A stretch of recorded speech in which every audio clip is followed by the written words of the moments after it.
Vamos falar um pouco mais agora sobre a climatologia dinâmica do Brasil. Como é que o clima ele se organiza aqui no Brasil, quais são as diferentes regiões. Então, a primeira informação que é relevante é como se distribui a temperatura e a precipitação no território nacional. Então, a gente vai ver que temos configurações diferentes para as diferentes regiões geopolíticas aqui do Brasil.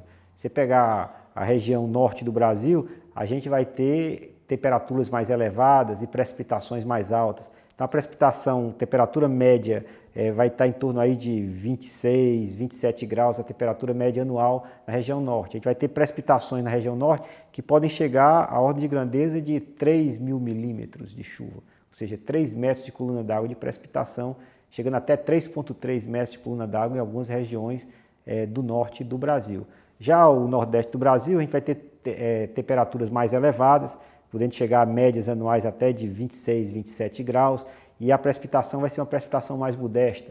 A gente vai ter precipitações no rasgo da Catarina, em torno de 400 milímetros de chuva. A média, por exemplo, aqui no Ceará está em torno de 800 milímetros de chuva, né? E vai ter regiões na faixa costeira do nordeste do Brasil, na zona da mata, com precipitações aí da ordem de grandeza de 1.800, 1.900 milímetros de chuva. Então, o nordeste do Brasil vai ser uma região onde vai ter uma variabilidade espacial também muito importante aí da precipitação, apesar de ser mais homogêneo do ponto de vista da temperatura. Quando a gente chega no sudeste do Brasil, a gente vai ter temperaturas intermediárias e precipitações também significativas, e o sul do país, temperaturas mais baixas, chegando aí da ordem de grandeza de média anual de 15 graus Celsius e precipitações também mais modestas, né, do que na Amazônia. Então, essa distribuição de temperatura e precipitação é o que caracteriza, em média, o território nacional. Obviamente, também a gente vai ter variações dentro do ano. As médias de precipitação nos meses de inverno são diferentes nos meses de verão. Só que essa variabilidade da temperatura entre inverno e verão é mais pronunciada no sul do país, em latitudes mais elevadas.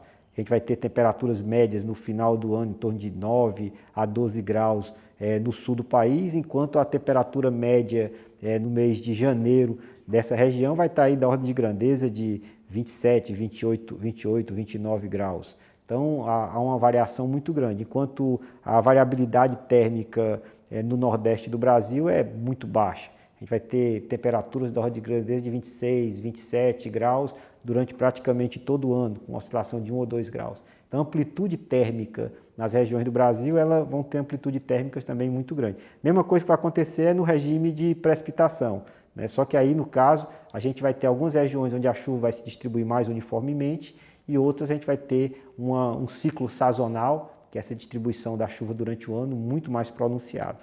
A gente vai também observar que essa variação das temperaturas máximas e mínimas, então, como eu falei, é muito maior no sul do que na região mais próxima do Equador, que é o norte do Brasil, e também a região do nordeste do Brasil. A umidade do ar vai também estar ligada a esses fatores de temperatura e também do que acontecia na precipitação. A gente vai ter umidades muito baixas ali na região central do semiárido brasileiro, ali na fronteira ali da Bahia com Pernambuco, tá certo? E em outras regiões do país a gente vai ter, principalmente na Amazônia, umidades do ar mais elevadas, né? Então, a insolação, a gente vai ter regiões com alta insolação, quase com mais de 2.500 horas de sol por ano, né, aqui no nordeste semiárido do Brasil, onde tem a maior insolação. É por isso, inclusive, que aqui é uma região muito boa para irrigação. Você tem muito sol, se você tem uma disponibilidade de água, você pode irrigar e com isso regular, inclusive, o ciclo da planta, produzindo praticamente produzindo todo o ano. Então, a insolação também e a evaporação, elas vão ter essas características aí numa distribuição também heterogênea, uma grande variabilidade espacial no território nacional. E essas imagens que vocês estão vendo estão mostrando como é que como que se dá essa evolução. Vamos agora visitar cada uma das regiões de forma mais detalhada, né? Então, a primeira região é a região norte. Nós estamos pegando aqui, nesse gráfico, vocês estão vendo a precipitação em vermelho, a evaporação em verde e a temperatura em azul. Então, em Manaus, Macapá e Belém, vocês observam uma variabilidade do regime de precipitação significativa, né? A gente vai ter aí em Manaus, por exemplo, os meses de julho e agosto com precipitações mais baixas, e os meses de fevereiro, março e abril com precipitações mais intensas. Essas precipitações vão ser ocasionadas principalmente pela zona de convergência intertropical, por processos de convecção local e linhas de instabilidade. Então, no norte do Brasil, tem uma pronunciada variabilidade tanto de temperatura quanto de temperatura não tão significativa, mas de precipitação e de evaporação, uma sazonalidade relativamente importante, e o principal sistema produtor de chuva são as zonas de convergência intertropical e a convecção local. Na região nordeste do Brasil, a gente tem uma variabilidade muito pronunciada, uma grande variabilidade.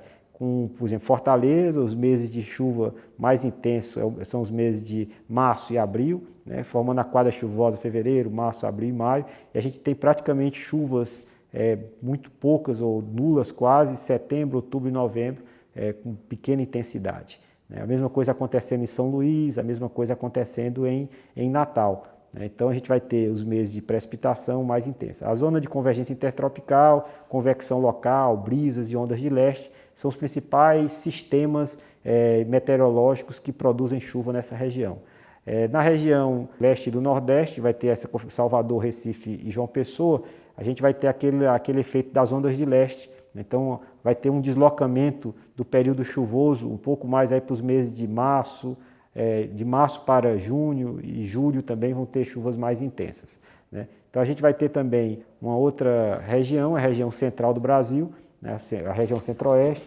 A gente vai ter também chuvas também distribuídas de forma irregular durante o ano, uma pronunciada variabilidade intraanual. A gente vai ter os meses aí de dezembro e janeiro como os meses mais chuvosos em Campo Grande, né? Dezembro, janeiro, fevereiro, mais chuvosos aí em Brasília, né? Cuiabá também vai ser no início do ano. O principal sistema produtor de chuva está associado às frentes frias, convecção local, e aí é a configuração dessa região central do Brasil. Se você for no sudeste do Brasil, também a gente vai ter uma variabilidade sazonal grande, né? Com os meses mais chuvosos sendo os meses de novembro, dezembro e janeiro em Belo Horizonte, dezembro, janeiro e fevereiro em São Paulo, tá certo? E o mês de dezembro do Rio de Janeiro. E o principal sistema produtor de chuva são as frentes frias e as zacas, que são a zona de convergência do Atlântico Sul, que está associado à estacionalidade da zona de convergência nessa região sudeste. E, finalmente, a gente tem a região sul, onde a gente já vai ter, por exemplo, em Porto Alegre, o regime de chuva, a gente tem chuva praticamente durante todo o ano. A mesma coisa acontecendo em Curitiba, mas a gente já tem variabilidade de temperatura mais elevada, né? Modificando inclusive também a evaporação. Então a gente vai ter chuvas mais bem distribuídas durante o ano, e os principais sistemas produtores de chuva na região sul do país são as frentes frias, as linhas de estabilidade e as brisas. Então a gente vê que no Brasil a gente tem uma variabilidade do clima muito grande, em função dessa dimensão continental brasileira.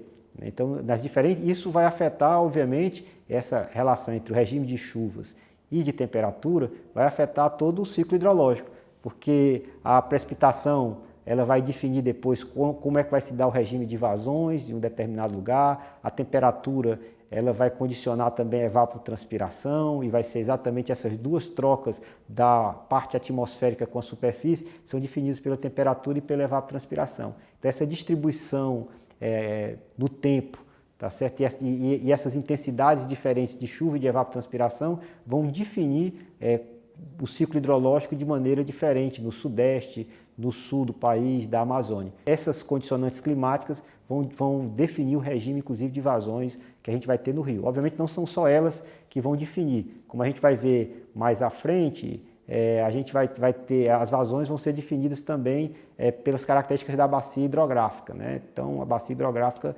também é um outro fator-chave. A gente já viu as características fisiográficas da bacia que também vão definir, mas o clima, o salário de chuva e quanto você tem que pagar de evapotranspiração são duas variáveis-chave para você fazer o balanço hidrográfico na bacia, e a gente vai ver que essas duas variáveis hidrológicas vão ter uma variação muito significativa no território, em função desses sistemas climáticos, em função do tipo de clima que a gente vai encontrar em cada uma das regiões brasileiras. Então essa é a dinâmica do clima no Brasil, tá certo? E com isso a gente termina e mostrou para vocês uma visão panorâmica do clima no Brasil. Nesse módulo a gente analisou também os principais fatores físicos que condicionam o clima e depois disso a gente analisou de forma mais dinâmica como é que esse clima ele opera aqui no Brasil. Aí com isso a gente encerra essa componente do nosso curso e a gente vai tirar aí dúvidas em sala de aula e discutir um pouco mais com vocês sobre esse tema em sala de aula. Até lá!